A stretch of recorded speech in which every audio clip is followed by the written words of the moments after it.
Hey, it's Dale Earnhardt Jr., and we're back again for another episode of the Dale Jr. Download. It's Wednesday, and our Ally guest segment is we got a unique guest coming in today. It's Zach Brown with McLaren. They've just recently announced that Larson's going to run the double again, but it's an opportunity with him in town to see what he's all about. He's owned a couple of race cars of my dad's that he drove over the years, so he's got this appreciation for the history. And, he's in a unique spot, and so I can't wait to learn all about him, all about McLaren, and their plans going forward. So should be a great show. Let's get going. The following is a production of Dirty Mo Media. All right, so we're in the Dale Jr. Download studio for this Wednesday Allied guest segment, and our guest is just outside the door there and about to come in here any minute. Zach Brown, 52 years old, CEO of McLaren, and he actually owned, maybe still does own, 1984 Monte Carlo. My dad raced with Richard Childress, and he also owned a car that's on the other side of this glass wall in this shop here, the Nova, that I restored. He owned that at one point, and so he has this appreciation for history, NASCAR history. My dad, I want to learn about that. But I also want to learn about him. How do you become the CEO of McLaren? What's that route look like? And what all does he have what is his involvement with McLaren? What is he controlling? What's their next steps? We also know they're focusing heavily on another Indy 500 run for Kyle Larson. What did he think about their first effort? And what does he expect from Kyle going into next year's run? Let's get that started. Let's bring him into the studio. Let's have some fun. I probably have had legit interaction with F1 guys. Yeah. He's the only one. Daniel? Yeah. Only because he was an Earnhardt fan, yeah. Right? Yeah. A fan of my dad. So, I look at F1 I don't know how other NASCAR guys were, especially my dad's generation, but I look at F1 as that's the palace, man. That's the queen's house, right? And so when I was, I guess when Schumacher was dominating, man, it was there was no question this was the greatest driver in the world. Yeah. Now, we all argue who's the best, but but man, so it was really cool that he was of all the, you just don't think that F1 drivers and from Australia, right, would have any kind of a NASCAR fandom. Yeah. Zach Brown here on the Dale Jr. Download, and what a treat this is for us. Good to be here. I'm glad you're here. I know why you're here, and we want to talk about that quickly, man, but I just wanted to tee you up and tell you I want to know about you. I want to know about where you came from. I know that you've raced. I want to know how what was the path that got you to where you are today, and but we also want to talk about the news that you guys have just dropped that Larson's going to do the double again. Yeah, it's cool. Yeah. So tell me why that's exciting for you. Because I love racing, first and foremost. I love all forms of racing. I love kind of how they did it back in the good old days, right? Mario Andretti raced everything. Jackie Stewart raced everything. A.J. Foyt raced everything. And that doesn't happen that much anymore, except kind of Kyle. I mean, some guys do it, but everyone, it's one of the things I really like about Fernando Alonso, right? Even did Dakar and Le Mans and the Indy 500. So you don't see that much of it. And I think that's when you can tell who the real superstar drivers are, the ones that are versatile. Yeah. Love the Indy 500, love NASCAR, Rick Hendrick, you've driven for him. Grew up watching his racing teams, Jeff Gordon. So it just all comes together, and it's I consider myself to be the number one fan in motorsports. And so to be able to kind of bring together these various legends in these legendary racing series and legendary racetracks is just awesome. Yeah. I wonder what, you struck up a partnership with Rick. Kyle had the interest as a driver, and I think the world has the curiosity to see Kyle go through that process. It's always really fascinating for me when there is any crossover, when the IndyCar guys would come and race with us, or when Juan would come from F1 and come race with us. You wanted them to succeed. You wanted them to find it challenging, Yeah. right? You wanted them to go, damn, this is hard. Yep. But you also wanted to see them do well because it raised the profile of everything. Yeah. And so when I see Kyle race at Indy, of course, I'm pulling for him as a NASCAR fan, but I also want to see that raise the profile for IndyCar, right? And I think it does. But what does this do for McLaren? I think, McLaren, we're racers. And so if you look at our history, Bruce McLaren, right, he was a driver, a designer, a team owner, Can-Am. We went to Le Mans. We're the only team who've won the Triple Crown. And so we like to go racing. And when I joined McLaren, one of the things I said was, look, we got to get our F1 team back on track, but I'd like to see us back in other forms of racing. So we're kind of a crossover team, if there's such a thing, where we're racing in IndyCar now. We're in Formula E, we're in Extreme E. We like to go racing. So I think to go racing with, Rick Hendrick, who's kind of the McLaren of North America, if you'd like, just an icon in North American motorsports. I think that's kind of consistent with our brand. And ultimately, from a business standpoint, our sponsors want to see us in America as much as Formula One's taken off in America. I want to have a bigger piece of America, if you'd like. Our majority of our sponsors, U.S. will be the most important market, if not the most important one of them. We sell a lot of road cars. It's our biggest market. So there's business reasons to be here in addition to just passion and wanting to go racing. Where is the limit to the diversity of your portfolio? Like you mentioned all of the different things you're doing and where you'd want to grow. And I guess obviously there's places where it makes sense for you to be and places where it doesn't make sense. But you mentioned your racers. Where is what's next? Yeah, where do you want to go that you're not? I'd like to get us into the top level of sports car racing. Really? Yeah, I'd love to go back and we're back now in GT3. Mm-hmm. We ran well at Le Mans this year. We were leading 20 hours in, and then unfortunately we had two cars let go within about half an hour of each other. That's Le Mans. I'd love to see us in hypercar, Daytona prototypes, LMDH is I think the class we would join in WEC and IMSA. To me, then I want to go back to, on a personal level, trying to win the Triple Crown. Because we've done it. We're the only team who have done it, but we did it in different eras. And so if I had a dream, that's the dream. Yeah. And who is involved? Who's at the table in these conversations at McLaren? This is a massive brand. You have an incredible amount of expertise in motorsports to help steer the ship, so to speak. But who is all at the table during the conversations of what you're currently doing and where the next thing is? So it starts with my leadership team, because I won't take anything to the board that I don't have buy-in from my team. I've got 10 people that report to me. I've got someone who runs the Formula One team, someone runs the IndyCar team, someone who runs what we call electric racing, and then, of course, my commercial department, CFO, et cetera, et cetera. And ultimately, if I've got a kind of a crazy idea, or any idea for that matter, I'll put it in front of them. What do you guys think? Think we should do it? Think it'll be success? Once we as a leadership team get to a point where we want to do something new, I'll take it ultimately to my board. I've got the best board. They're sports people. They're racers. They love McLaren. They totally support us. I don't think, knock on wood, I've brought anything to the board that they haven't supported, and that's because I make sure I vet it out and I've got total support. So I kind of won't bring anything to the board that I don't already think they'll be supportive of. That's one thing my chairman said to me was, don't ever bring anything to the board that you don't already kind of know the answer to. Yeah.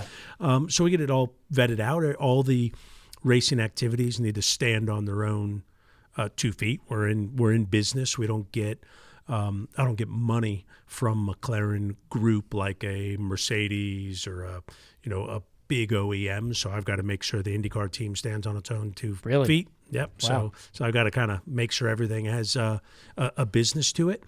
But they're great supporters. They love it. The first time I kind of tested that was a pretty crazy idea when in my first year we were really struggling with Fernando, and I said, why don't we pull Fernando out of Monaco and put him in the Indy 500? And everyone thought I was nuts, and I even kind of thought I was a bit nuts, and they totally supported it. Hey, if you think that's good, you're not really going to give away a result at Monaco because we were running 15th, 16th, 17th, and it was huge news. And it was funny the way that went down with Fernando. I kind of threw it out as a joke, and then we had dinner, and I think it was in China, and then he started asking a lot of questions, and I'm like, I think I might got myself in a little bit of trouble here. You might want to do this thing. And then we left dinner, and his manager said to me, nah, he's going to sleep on it. He's not going to want to do it. And then he came up the next morning and went, let's do it. And I was like, oh man, now I got to figure out how to put this together. But sometimes the best plans are, you race with instinct. So, so that's, and it's great that we have, we're so competitive now in everything that we're doing. Yeah, it is. I've been really impressed with the turnaround in F1. And I find that fascinating how the performance can ebb and flow like that. But it's easy for the performance to disappear, and it takes a ton of work to find it, to recapture it, especially at the most elite form of racing in the world.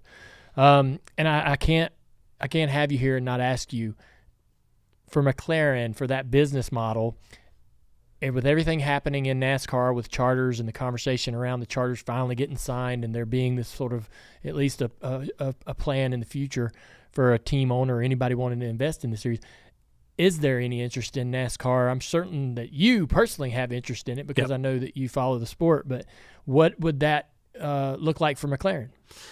I think it probably doesn't work for us because it's a massive commitment, right? And it's multiple car teams, and it's full time. Yeah. I was funny on the way over here. I was asked, where might your relationship with Rick Hendrick go long term? And I don't know the answer to that other than I'd like to have a relationship with his team forever because they're awesome. Would we maybe one day put out a car at Daytona? Yeah. With Rick Hendrick? Maybe I could see something like that, but I think a full-time effort is such a commitment, and it is hard. When you see these Formula One drivers come over to NASCAR, I think they go, well, this isn't as easy as it looks, is it? Yeah. And same thing with all these big forms of motor racing. You've been at the top of it. It's damn tough, and I got a rude awakening in 2019 when we didn't qualify with Fernando at Indy, which was both the best and worst thing that's ever happened. It was worse because it was horrifically embarrassing, but man, did I learn a lot of stuff. And that's, don't underestimate how difficult all these racing series are. Just because you're really good in Formula One doesn't mean you're going to walk into NASCAR and kill it, or vice versa. So I think it would probably be take too big of a commitment relative to being based in England and things of that nature. For sure. To do it. But being Daytona 500 would be pretty cool. Yeah, I've got the same dream as you. I growing up in NASCAR, I mean, the idea of owning a car full time is a hell of an idea. But I think for now, the one thing that I hope that happens for me one day is that to be an owner entered into the Daytona 500. I just want that experience. Yeah. If only that experience. That's the one I hope for, because I think that's kind of the main stage in NASCAR, and you want to experience it once. Yeah. Right. I've done it as a driver in a lot of different ways, but I think rolling a car out there as an owner, saying, "All right, we're here and we're ready to go. We're putting a car on the grid." That'd be a great experience. It's it's driving is one thing, as you know, but then being there, whether it's an owner or the leading the team, the competitive juices are just the same. I just I think I'm probably more nervous outside the car than I was in the car. Because you don't have control. No, exactly. And you're just worried about the starts and the pit stops and the crashes, and you're going to get caught up in that. Yep. And it's pretty stressful. I have to agree. All right, man. So I want to learn about you. I know that you have a lot of experience as a driver, but where were you born and what was your first sort of connection to motorsports? Born in Los Angeles. Family wasn't into racing. My first ever race, my mom and dad took my brother and I to 1981 Long Beach Grand Prix. Like you, I like to collect stuff. I still have the race program, and including the timesheet from qualifying. Oh, neat. 1981, remember it like it was yesterday. It was a Williams 1-2, the sound. I was 10 years old. I met Eddie Cheever. I think he'd finished 5th in the race, got a signature on the program. So that was my first race. Then, and it was just because it was kind of, in the newspaper, the races in town. Then I went to Riverside a lot, the NASCAR race. Yeah. So it was the Warner Hodgson 400. Oh, wow, yeah. It was the Winston 500. Yep. I was there, so pretty cool. I love collecting cars, as we were admiring a number 8 over there.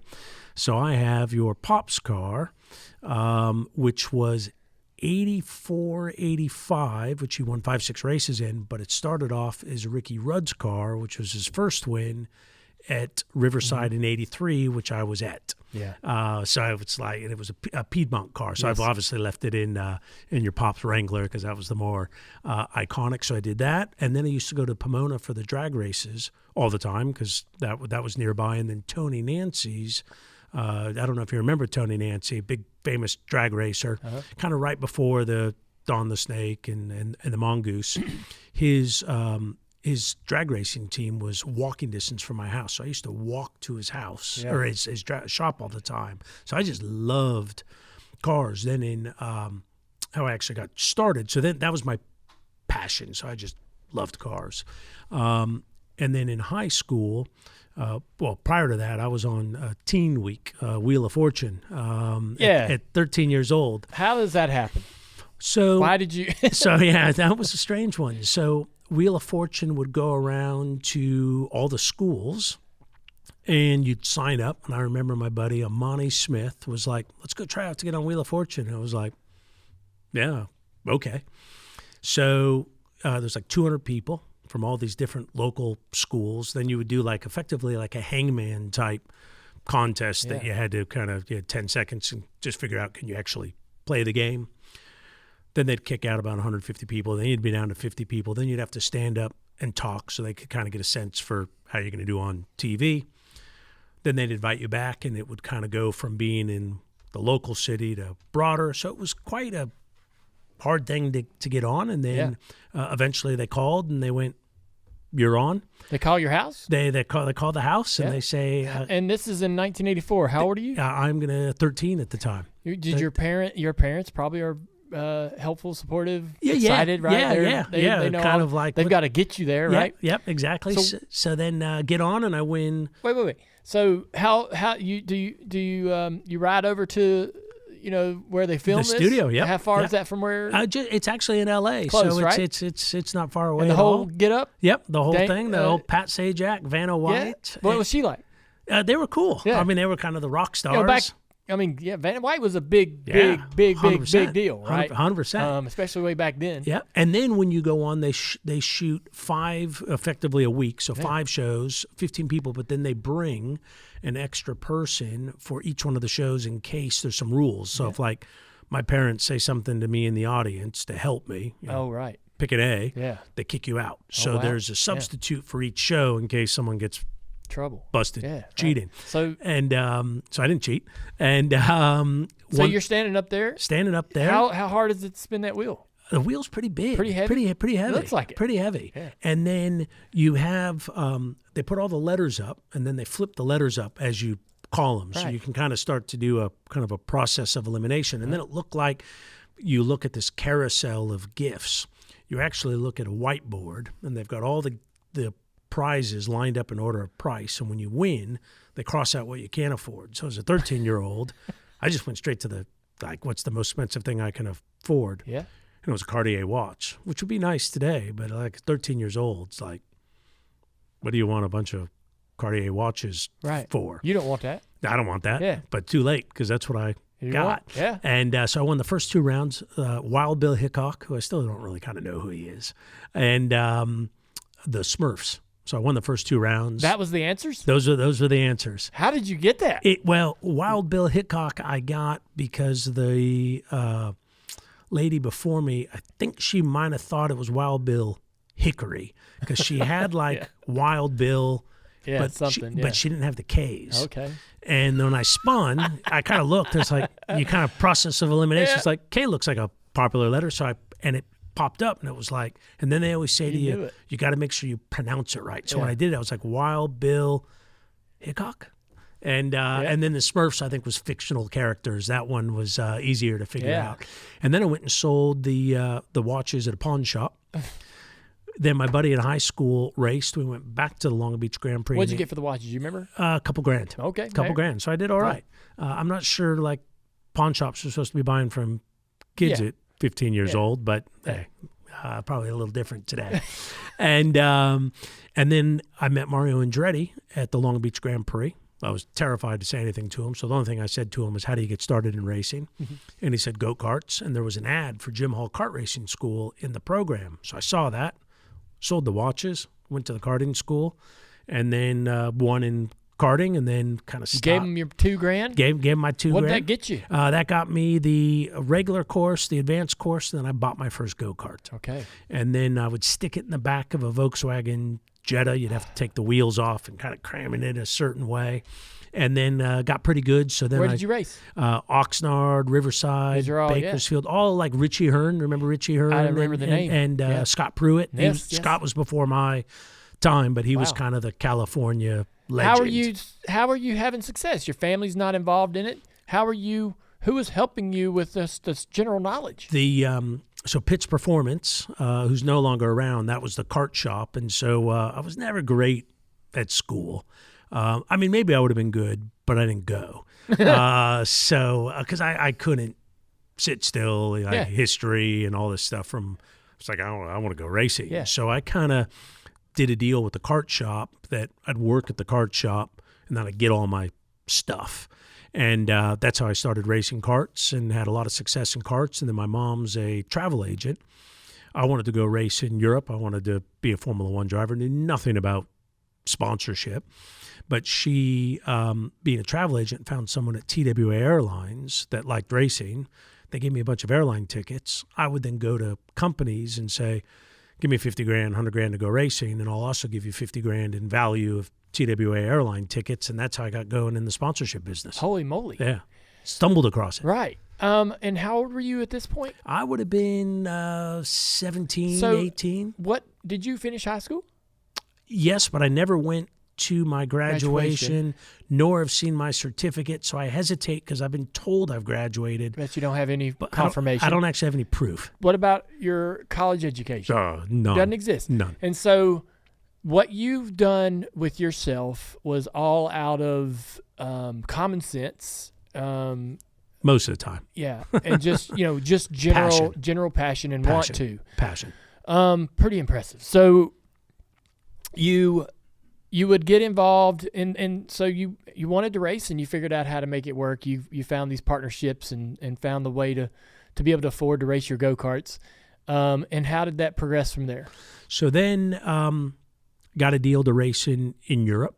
My mom gave me her salary for the year, which was about $40,000. So it doesn't get you very far. What's her name? Lisa. Lisa, very nice. And doesn't get you very far in racing. And then I started doing my own sponsorship. And I was able to grab a sponsor from Jackie Stewart, and everyone was like, Jackie's the best at sponsorship. How'd you do that? And I actually met the CEO at a driving event. So I was doing this kind of ride and drive stuff, and I just lived and breathed. I just 24/7, and just figured out if I'm going to go racing, I need sponsorship. So I just became a student of what do I need to do for you, the company, to give me money to go racing. So it was kind of, I just at a very early age just tried to understand what do I need to do for TWA and your business to justify giving me sponsorship so I can go racing. And then that ultimately turned into a big business called JMI, which when I stopped racing, and the first deal I did that wasn't for myself was when I got a deal to race back in the States, because I lived in Europe from 91 to 94. was with Nigel Mansell's team. It was kind of a funny story. TWA, I said, look, I got a deal to race back in the States. And they said, well, the sponsorship's going really well. Can't you place it with someone else? And I went, yeah, I can do that. I know who the good guys and bad guys are and what you should pay. So I went to Nigel Mansell's Formula 3000 team, and I remember meeting the great Nigel Mansell, who's now become a good friend, and we were like down to one personal appearance. And I was like, Nigel, I need one more personal appearance. And it was like a few $100,000, and he had just won the world championship. And he goes, no, not enough money for another appearance. And I went, yeah, but like, how much for another appearance? Like $100,000. I'm like, man, you must not get many of those. He goes, don't need many of those. And I was like, all right, well, fair enough. And got it done, and then ultimately went back to, when you're racing, you get to meet a lot of people. Yeah. And because I was constantly networking, I went back to those people and went, what if we forget about Zach Brown for a second? Because I realize I'm trying to climb the ladder, but I'm not as famous as Dale Earnhardt or Jeff Gordon.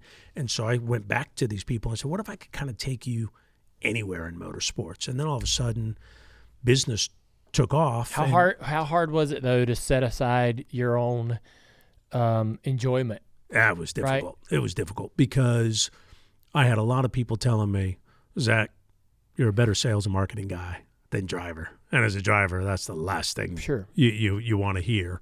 So I started hearing that kind of halfway through my career in racing. And then I got burned out because in 99, 2000, I wasn't having fun. I was kind of doing IndyCar sponsorship. And I remember the first NASCAR deal I did. You work really hard to get some IndyCar sponsorships, and they're all B2B. And NASCAR was just doing this. And it was Columbia House Records. And I remember going into the CMO, Sharon, and had a meeting and made like the biggest pitch I'd ever made. The biggest deal I'd done at that point was $1 million. And this was like a $4 million pitch. And called me back the next day, and they're like, we'll do it. And I'm like, huh? Like, really? And yeah, and it was with Jason Keller. Yeah. It was in Busch. What the hell? And David Green. Yes. And then I got into NASCAR, and it was just NASCAR was so hot. And you did this with the Just Marketing Incorporated. Yep. So Just Marketing started in 1995. It's a motorsports marketing agency, and I had no clue that you had done all of these deals that in NASCAR. I thought you were only doing all this stuff on IndyCar. Yeah, no, a lot of NASCAR. Really? A lot of NASCAR. And so you're very familiar. Oh yeah, with the NASCAR garage and the industry and how it's worked and with the progress, how it's changed, evolved. I've probably been to 100 NASCAR races. Done deals with Roush, Hendrick, Childress, Gibbs, and some of the biggies. We were responsible for, which is actually my favorite deal I've ever done. We were the ones responsible for bringing spirits into NASCAR, Crown Royal. Yeah. Which was a fascinating. That was with Brett Yormark, George Pine, Brian France. Yeah. So I know the Frances extremely well. We did a lot of big deals. What happens to Just Marketing? I sell it in 2008. I sell 70% of it, continue to run it, then sold 20%, which was 10 of my 30 and 10 of their 70 to WPP, which was the world's largest ad agency in 2012. Then we sold the whole thing in 2013 to Chime Communications in London. And then by then I was ready to do something different, new. Yeah. And when Chime bought us, they put me in to be the group CEO. And so I was working across all sports. And I'm a racing guy, baseball, hockey, golf, and some tennis, but rugby, soccer, Olympics, cricket, no thank you. And then all of a sudden I went from like my whole life being my passion to like, I got a job. And that wasn't fun. You're working now. I'm working. Like, Yeah. I'm working. I'm going to sports I don't love. I don't know the players. I don't know the history. Yeah. And so then I got so I had to stick around for 4 years as a earnout. As I say, I got out after 3 years on good behavior. Yeah. Because I said to them, guys, I've got an opportunity to either go to Formula One or McLaren, and I want to get back to racing. And then joined. I actually thought I was going to go to Formula One. I had an offer from Formula One, and then things happened at McLaren. It was always my favorite racing team. Wait. You had a what offer? To go to Formula One with Chase Carey when Liberty bought it. Right. To go work for Formula One. For Formula One. What would you have? I would have been number 2 to Chase Carey, and then Chase was going to be only sticking around for so long, so I think the path was ultimately to run Formula One if I had done a good job. But then when the window opened up to go to McLaren, that was better. It was better because I like the race. I want the race part. I want the race part. It'd be I guess yes, like me owning Junior Motorsports or any kind of race team or working for NASCAR. That's a tough.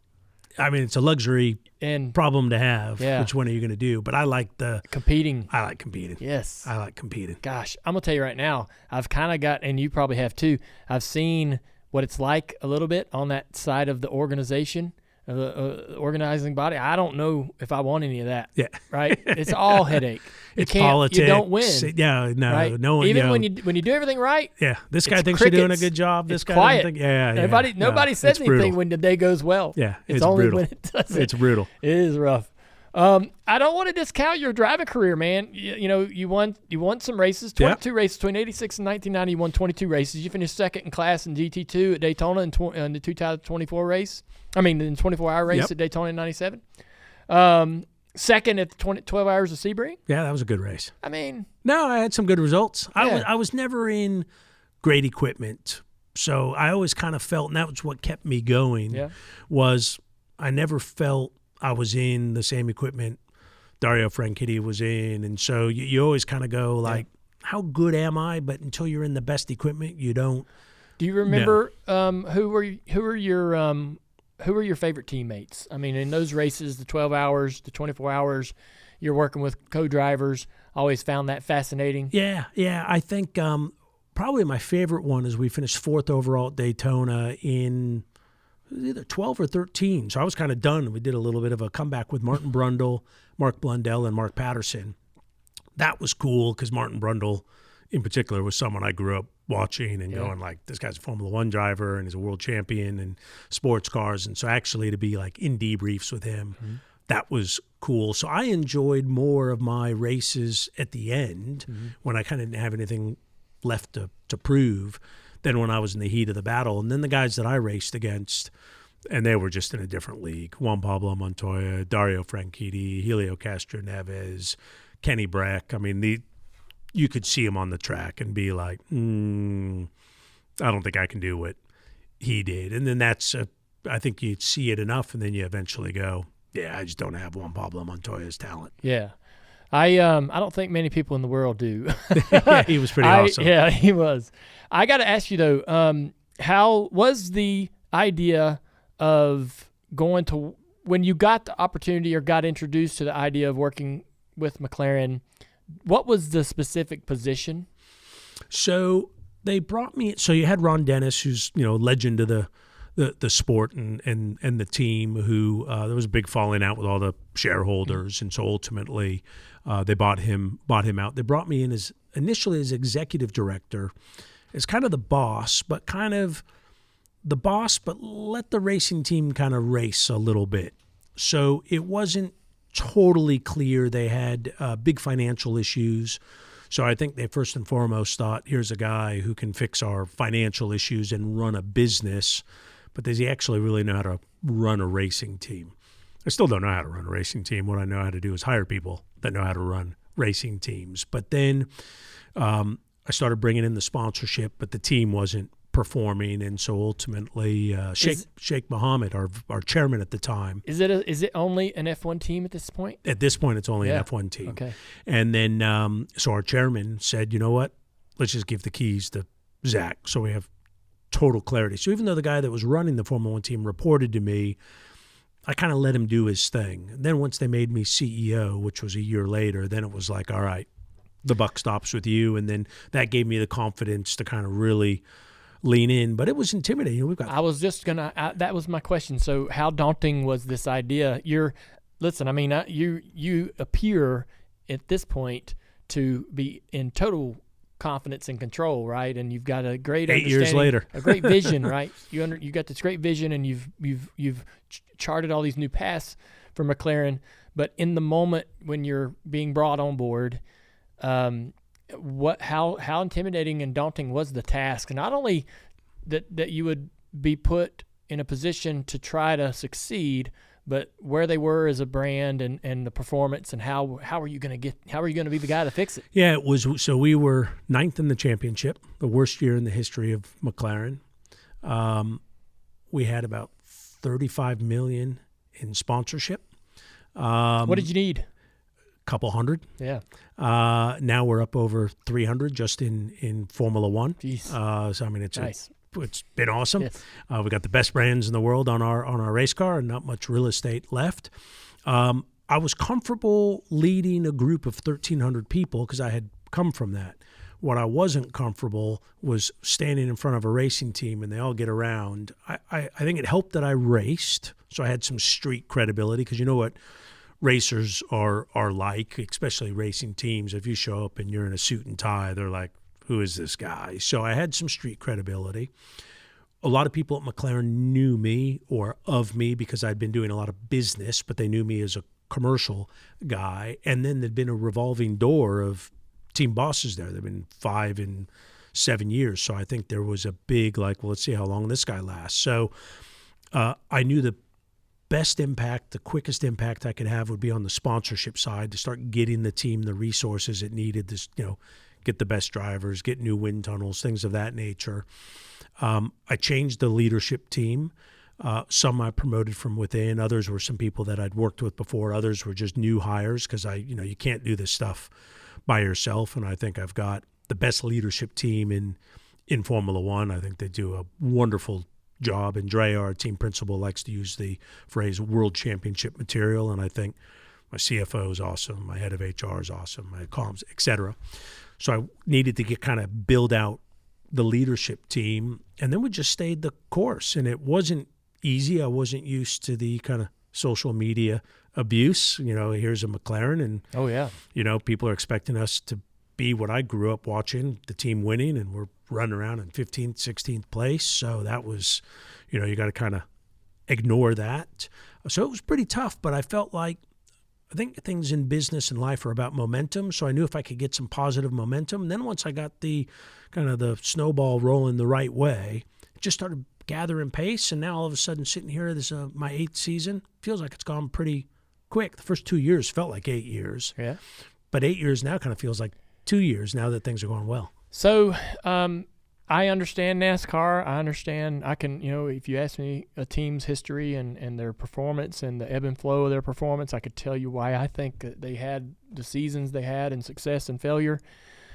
When I look at F1, I don't understand how a team like McLaren can evolve into something that struggled, and because it was this incredible entity at one point, right? Yeah. So what are some of the missteps? What are some of the things something that is so incredibly good at that level, what are some of the challenges that the team started to face? I think it was lack of leadership, and not just from the number one guy. I think because there was boardroom issues going on, plus they were building a road car company, so they weren't investing in the right areas. So an example of that is we let our wind tunnel kind of lapse, and so we started renting a wind tunnel in Germany. The wind tunnel wasn't totally current. It's in Germany. That's not very efficient use of time. So I think they kind of took their eye off the ball.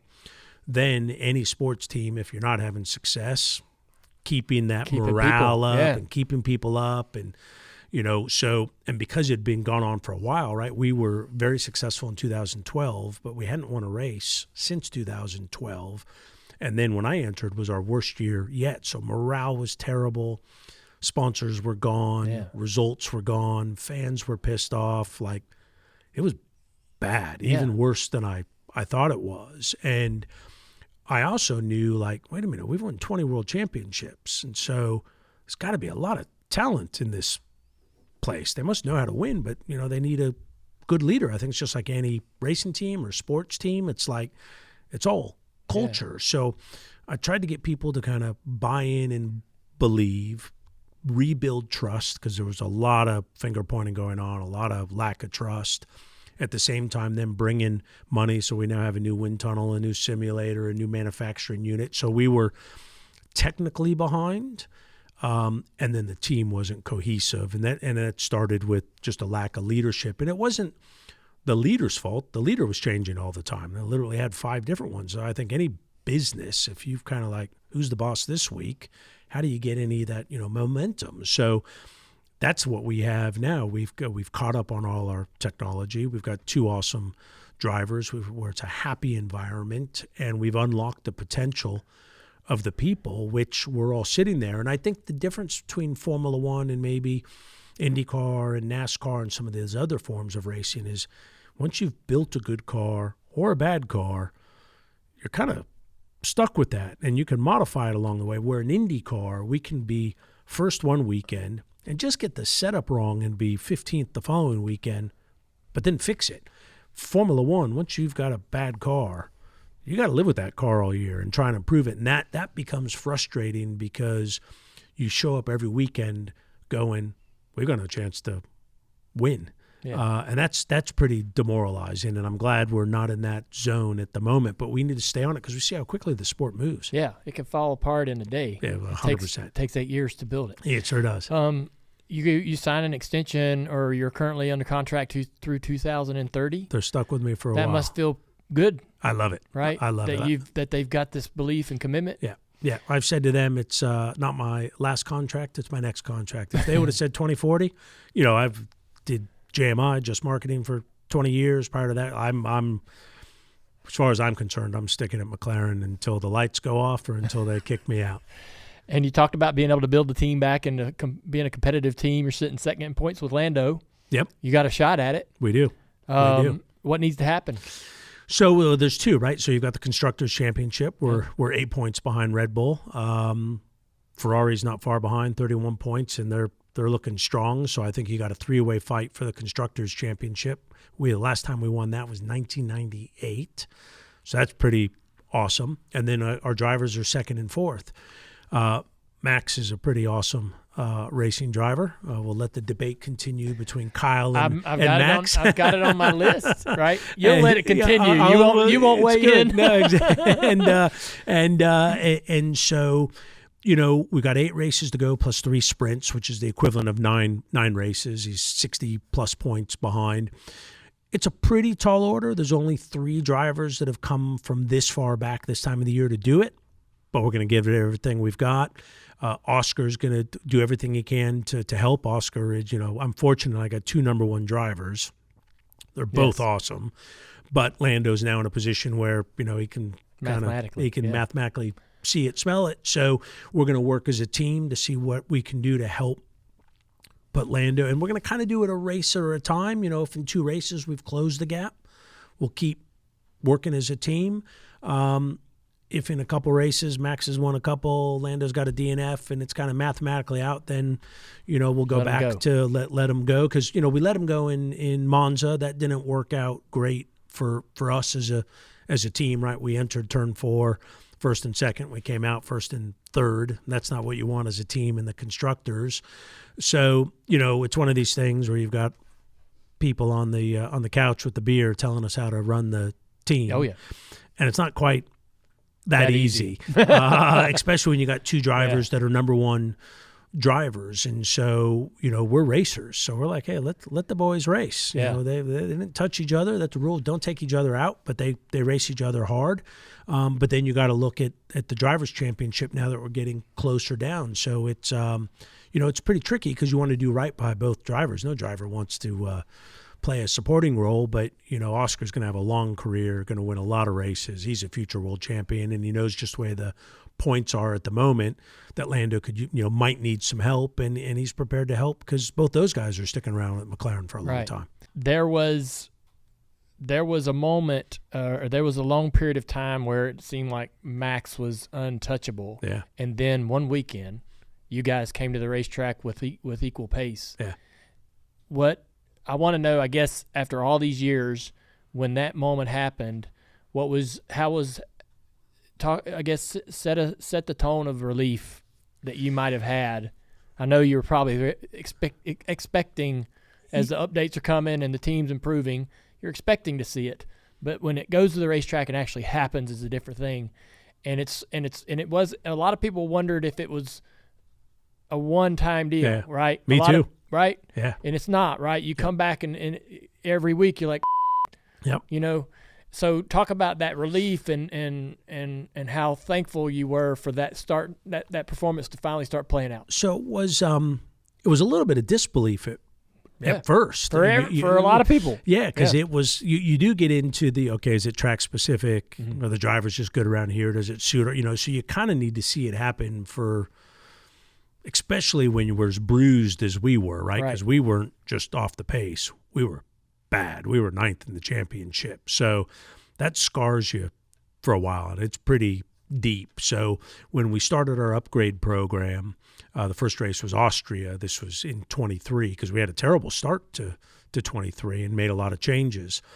And then the good news was the data told us we were going to be bad at the start of 23. So at least we kind of knew it versus sometimes, you go to the track and you scratch your head and it's like, I don't know why we're off. At least we knew. So we could see the development curve going on behind the scenes in the wind tunnel and CFD and simulation, that these developments were going to work, but you still don't believe it till it goes on the car. Then it goes on the car. Lando happens to be good around that track. We're good around there. So you're like, well, it looks like it worked, but what if it just happens to be good at this track? So then we put the updates on both cars at Silverstone. Lando takes the lead. We finish, second and fourth. Oscar got caught out by the safety car. Otherwise, he would have been third. And it was like, okay, that's a different track. And then all the upgrades have just worked. All the men and women of McLaren have just done an unbelievable job. And now we're showing up the race weekends. Baku's this weekend. I'll be in Nashville at the IndyCar race. But, our expectation is we got a shot at winning this thing. Yeah. And it took a while to get there, but also I think having been scarred from being so poor, we're so far away from being cocky or arrogant because I look at Aston last year. They were the challenging team, and they've dropped back quite a bit. Look where Red Bull was, and even the start of this year. Yeah. It's like, well, Max is going to win every race. Now he hasn't won a race in 5-6 races. I mean, they're not far off, but they are compared to where they are. So I think we got to keep our feet on the ground and keep pushing because, it could swerve on us. We got 8 races to go. It's like, everyone's like, we've got the momentum. Oh, this is a done deal. It's like, 8 races is a lot of racing. Yeah. A lot of racing. So talk about Lando.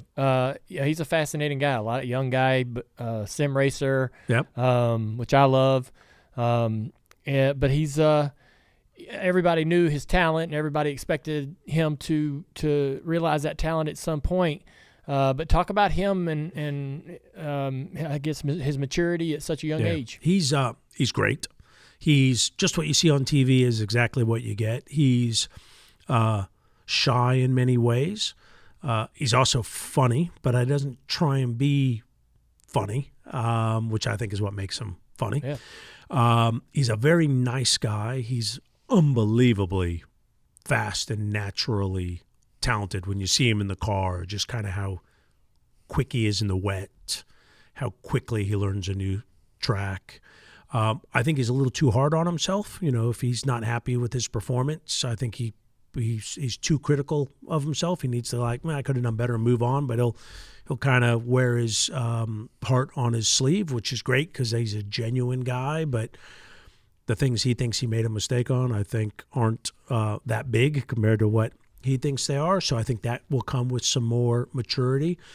As a racing driver, he's always been very quick, but his racecraft now and him getting his elbows out is much improved over when he was a rookie. He sticks it in there. He's not afraid Team loves him, very loyal. He's been with us now 6 years, and he's only, I think he's 25 years old. It doesn't seem like he's, it's been that long. No, it's amazing. And we found him. I've been working with Lando before I joined McLaren and before he joined McLaren. So I've been around Lando since he's 14, so almost 10 years now. How does Oscar complement or balance out the team? So he's deadly serious, but not serious in like he's uptight. He's just totally calm. I've never seen him not be calm. He has an engineering type background, so he's extremely technical.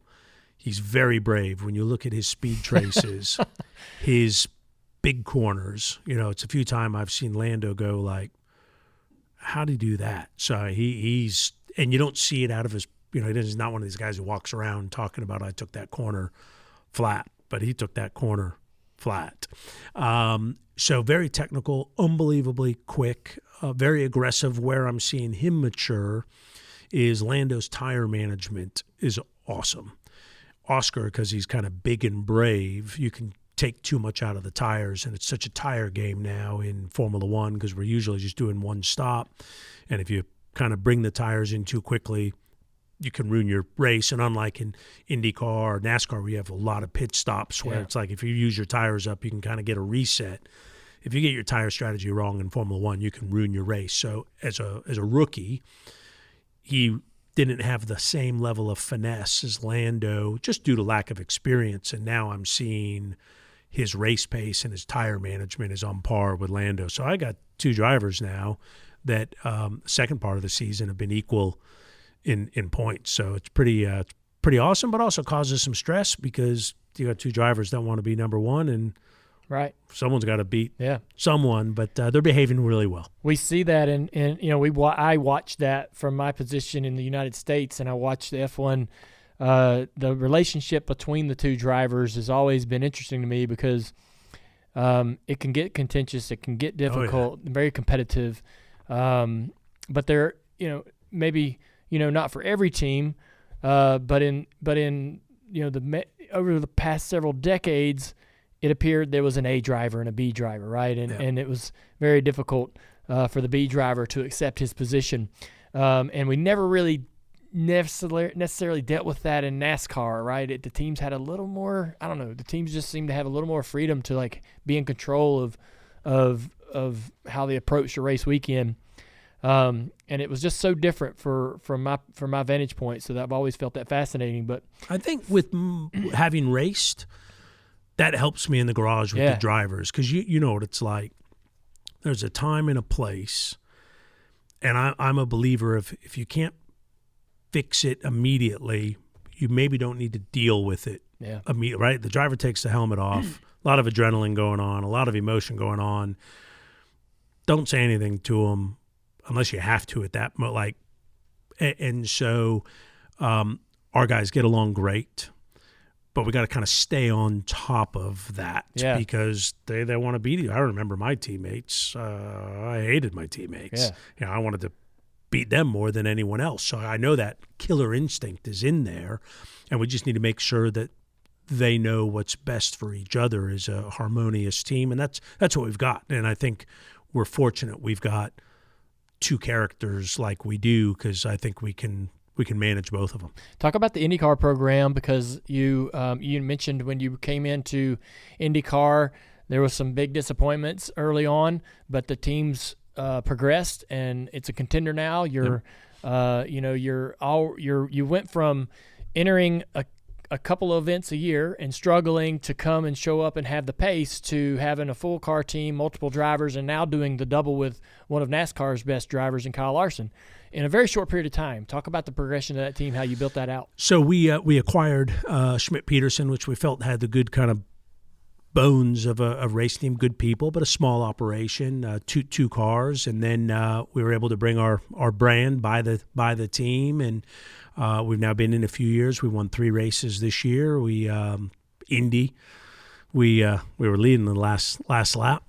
We finished second. So I'm kind of really proud of the fact that some people said to me after we didn't qualify with Fernando, "Are you you're going to quit?" Right? Are you coming back? Well, of course I'm coming back. I remember and that. And we've come back and we finished second twice and led 78 laps last year. And Kyle Larson. So we don't quit. We go. We get angry and we come back. And I love IndyCar racing. That's kind of what I grew up around. So even though it was kind of going to NASCAR races and drag races, IndyCar was kind of the racing I followed most that I wanted to be in. So I've always loved IndyCar, loved the Indy 500. We've got great drivers. We had some drama this year with Alex and him not honoring his contract, and that created a domino effect. So the 6 car has been a challenge, but we're now on top of that. And we bought a new shop, Michael Andretti's shop. So we'll then redecorate that and make that state of the art. It's a great shop, but we'll put some investment in that. We're in IndyCar for the long term. We love North America. I love what we're doing with Kyle, and the goal is to win the Indy 500 and win the IndyCar championship. And we got some great drivers. Christian Lundgaard's coming over from Ray Hall's team to join us. So we're ready to go. We got our own challenges there. You talked about the charter system. We I think IndyCar has a way to go to really be a viable business, and I think there's some things that we could be doing a lot better. I think we're going in the right direction. The new TV deal is great. Eric Shanks from Fox, who's done a wonderful job in NASCAR and loves racing. I think he's going to work wonders for IndyCar racing, but we have some catching up to do in IndyCar. What are some of the lessons, I guess, you've experienced in F1 or any other form of motorsports that you've been involved in your life that you think IndyCar could apply? Where are some of the areas where they need to take advantage of? I think, the drivers are the stars. So I think we need to do a better job of showing the driver. Even, it's not little things like podiums. Like in Detroit, they upgraded the podium this year. Yeah. But you look at some of the races, the podiums are what I was standing on in go-kart races. I hate to say it. And so, the optics? The optics, I think, the television, which I think Fox will do, I think we can do a better job with predictive analytics, data, tires. So, you watch the broadcast and it's like they're on red, they're on black. And it was like, well, unless you're really dialed in, like, well, what's that mean? Yeah. And it should be like when you see the Formula One broadcast, if he keeps going on this pace on this tire because it's 10th a lap quicker, he's going to catch him in 6 laps. So, let people understand how the strategy's playing out, some of the technical aspects. So I think we can improve the broadcast and show the data, because I think everyone loves data these days. I think the race schedule has room for improvement. We're not in the Northeast anymore. I think we need to focus on the big metro markets. Can we get back into Denver? We need something on the Northeast. I think some of the tracks need some upgrading. Long Beach needs some investment. I think the charter system that they're coming out with doesn't really move the needle. I know in NASCAR there's a charter agreement, and they're arguing over how much everyone should get. But fundamentally, there's good revenue distribution. Yes. I know the team's saying not enough. Yeah, they want more. And they want more, but in IndyCar, we don't really have anything like that. And I think to get everyone working more together, I'd love to see a more true franchise system. I think we need new cars. NASCAR has new cars. IMSA has new cars. Formula One new cars every year. Our car's 12 years old. It's great we've introduced the hybrid. I think that's, from a marketing standpoint, very relevant and was needed, but I think we need some new equipment. And generally, I think we need to try and raise the bar to the highest common denominator instead of the lowest common denominator. And I know that might be a bit hard on teams that are 23rd, 24th, 25th, 26th, but reality is the fans are showing up for the top 15 cars. So I think what's best for the health of the sport. And so I don't think we need a 27 car field. I think we need a really strong 22, 24 car field. Same thing with NASCAR, right? There's this kind of magical, you had to have 43 cars, but reality, everyone's paying attention to the top 10. Yeah.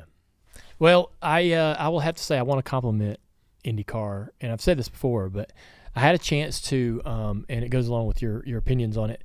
I had a chance to I've been able to go to Indy and work with the broadcast team there through that experience, and also when we were going through the pandemic and we were all racing on iRacing. Yep. I got to join the IndyCar guys for some of their events, one in particular at Michigan that we did online. What I learned through that experience and going to the Indy 500 as a broadcaster or part of the broadcast team was that the personalities in IndyCar were they're so colorful and diverse. In NASCAR, yes, we have colorful drivers. We have opinionated drivers, but most of them growing up and driving stock cars, there's the driver code and what the driver etiquette on the racetrack is in terms of a block, what's a good block, what's a bad block, what's acceptable, unacceptable, is pretty well known, right? There's not a lot of disagreement in terms of just things that happen on the track. Not the case in IndyCar. Yeah. In IndyCar, and I'm preaching to the choir here, but for people listening, the drivers come from all over the world, and they've gotten there through so many unique paths. Yeah. And the culture and etiquette on the racetrack is different all over the world, right? And that the clashing of what's acceptable and what's a clean and clear move, what's a dangerous move, we see it time and time again when the drivers are bickering back and forth in IndyCar over some guy that everybody deems this guy's too aggressive.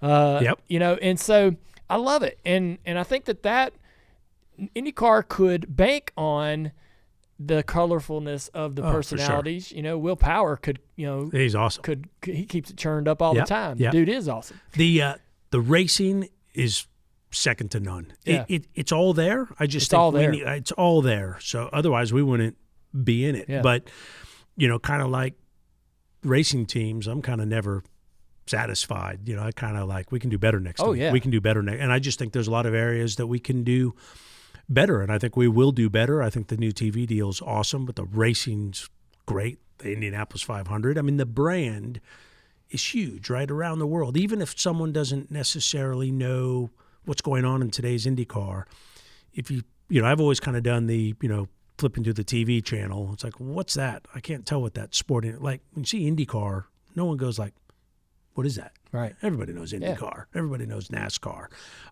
which is a great place to be as a starting point. And then you got this great history of the Indy 500, and the racing's awesome. I just think there's a lot of kind of marketing that we can do, collaboration, and then really focus on quality over quantity. Yeah.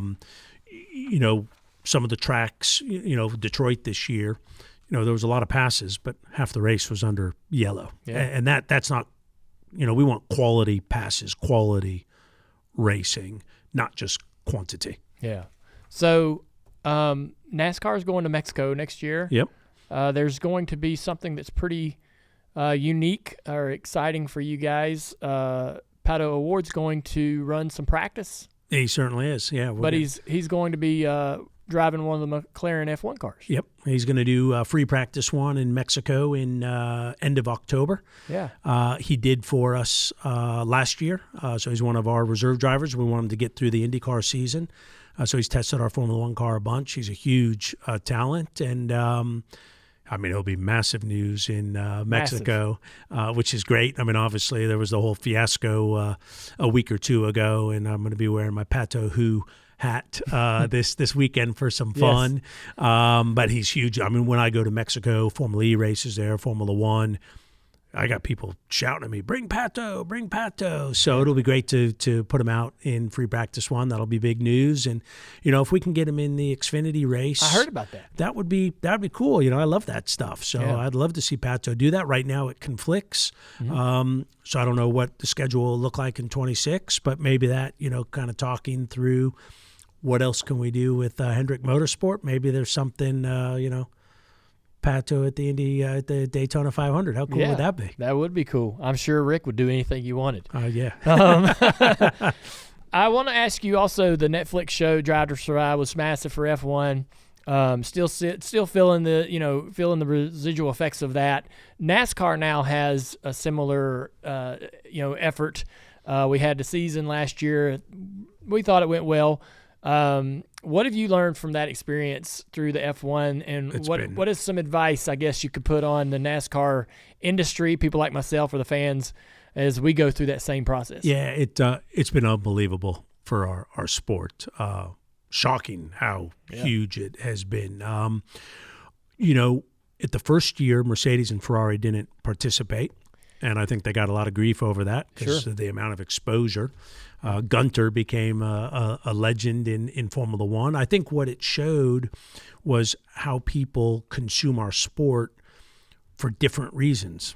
They love the drivers, the gladiatorial nature. They love the global. They love the technology. They love the racing. They love the politics. So I think Netflix it's almost what happens on track is almost secondary. Yeah. So I think getting these personalities out and what do they do, and then controversy, lots of controversy in Formula One. So I think, I guess my recommendation would be everyone just needs to be themselves and let their guard down.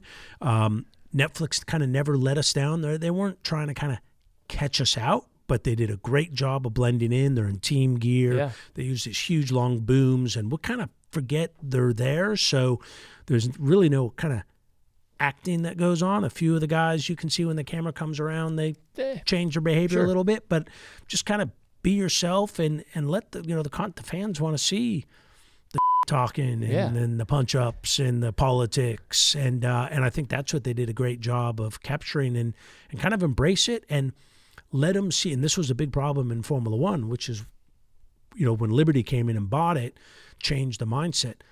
Let them see behind the scenes. Yeah. That's what if you just turn it into a kind of infomercial, I think the fans will see through that. So it's kind of like let them see what's going on in the locker room. I'm a NASCAR driver. I'm reluctant to go on this show. Why should I do it? It's going to create so much exposure for the sport, for you, your sponsors, and really the sport first and foremost, right? I mean, I've always recognized that our number one customer is the fan. It all starts with the fan. And so I get frustrated when I see, and you see this a lot in F1, drivers kind of like, well, that's a hassle. It's like, without fans, you don't have countries that want to hold races. You don't have television contracts. You don't have sponsors. Guess what? The fan is who pays you, directly or indirectly. And so the fans want to see it. And so I think anything we can do to enhance our fans' experience of the sport we all love, that's the start of the ecosystem. And I think too many people forget that at times. So I think NASCAR has always been the best, right? I've never seen a NASCAR driver not stop signing autograph. I mean, I think, Richard Petty carried around his Sharpie pen. Yeah. And so I think just taking care of the fans, and the fans want to see our sport, and they want to see it beyond just the racing. So I think we have an obligation to show them. And by the way, that's kind of what feeds all of us. Yeah, I agree. I know that, you might not, as a driver, you might not find a monetary value on the front end, right? You're going to do this Netflix series for nothing, right? But the payment comes down the line. The investment you made in the series creates value for you on down the road. I wanted to say, I know you came into town to be a part of this announcement with Kyle Larson doing the double again. We're all very excited about that. We're very thankful that you are a part of providing that effort. I'm thankful for your time to come here today and my pleasure and just chat. I've loved being able to learn about your own path and how you got to where you are today. We see you. And hear about you over the last several years as the CEO of this big brand, but had no idea really what got you to that point. I do know you mentioned owning the Blue Goose or the 1984-85 Monte Carlo that Dad. Is that what you called it? Blue Goose? I think it was named the Blue Goose because of the paint scheme. Yeah. I might be incorrect, so I don't know if you want to pick that up. But they had a nickname for that paint scheme that he ran in that specific 1984 season. You also owned at one point for I don't know how long the Nova. Yeah. So this car that sits here next to the table on the other side of the glass in the shop is the Xfinity or Busch Series car that my dad raced in the 80s. It ran. We have Won really races. Cool documentary, right? Yeah. So it won a lot of races throughout the 1984, 5, 6, and maybe 7 season, and won at Charlotte, Atlanta, Daytona, did all these great things, right? Yep. And I want to tell you this story, and you may have heard it, but I need to tell it to you, and I want to share with you. So, you had the car. I knew you had the car, and I would see it pop up every once in a while, and I was just amazed that it even existed, and I was in somewhat disbelief that it was really the car, right? And so, apparently, right before I purchased it, it had been sold at an auction, and man, it had been to Goodwood. You had taken it to all these amazing places. It had these stickers all over it from all these places that it had traveled to, and finally, it was coming up for sale at another auction. I had heard that this thing sold for around $60,000 at this one place, and now it's going to this other auction, and Rick was going to be there. Yeah. And I'm like, hey, Rick, I need you to buy this car for me. I've never really asked Rick to do that, but I thought he could do it. And so I'm like, it sold for this. He asked me, he's like, what do you want me to buy it for? I said, well, it sold for this, so I don't know if it gets to 80, 90, whatever, we'll get it. But I didn't know if it was really the car. I couldn't put my hands on it. I couldn't look at it. I had all these photos from the auction site.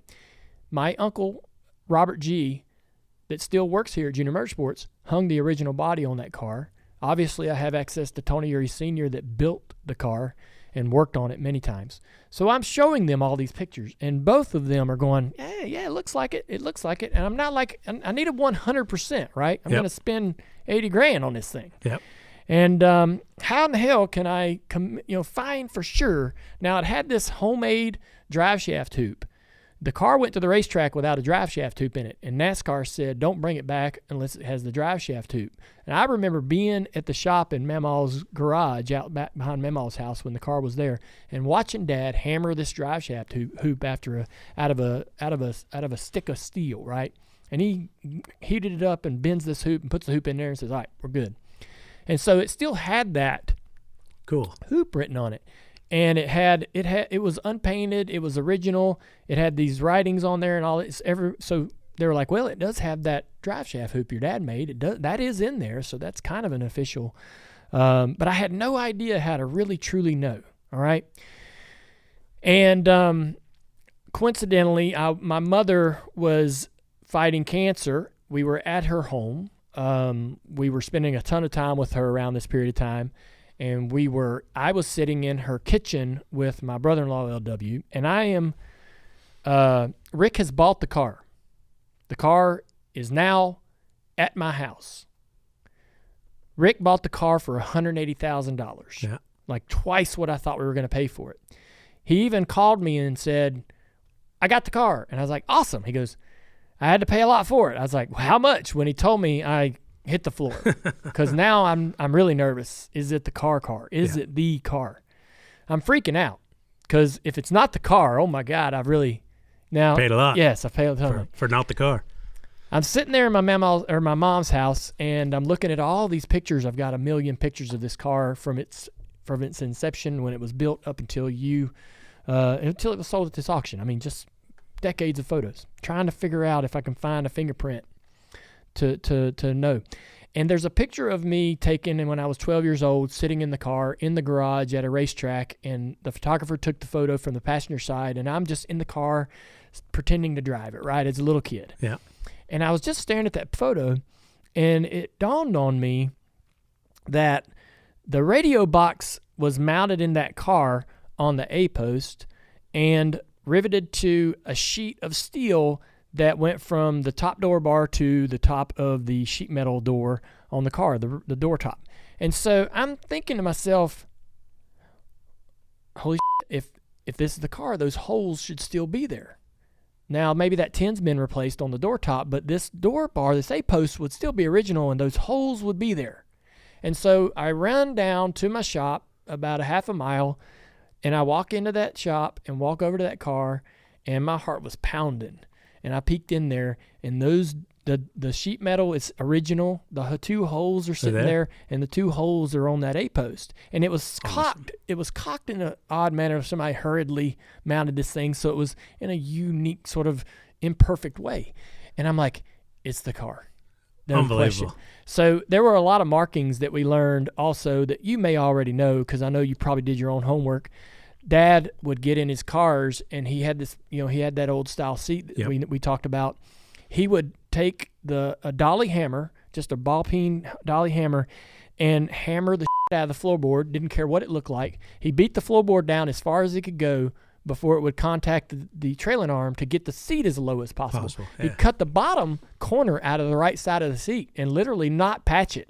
So he would set the freaking cushion of the seat literally on the bottom of the race car, trying to get as low as he possibly could. All of the floorboard in that car is beat to shit with a ball peen hammer. Cool. And so there's a couple other things, that we noticed about that car to really truly 110% feel confident that it's the car. Yeah. And so I know you probably never guessed it, never second guessed it. Being the son of the guy who owned it, I needed like this really 110% proof. But man, what a great relief that was for me. Cool car. And the last thing I want you to know is, I said this when you first walked in, that car means the world to me. We spent a ton of time and effort, and my uncle Robert G, who hung the original body, helped me restore it and hang this body that's on it. Looks awesome. And it wouldn't be here had you not shepherded it and taken care of it all of those years. Those cars don't exist anymore. They don't survive, right? Yeah. And so I'm so appreciative.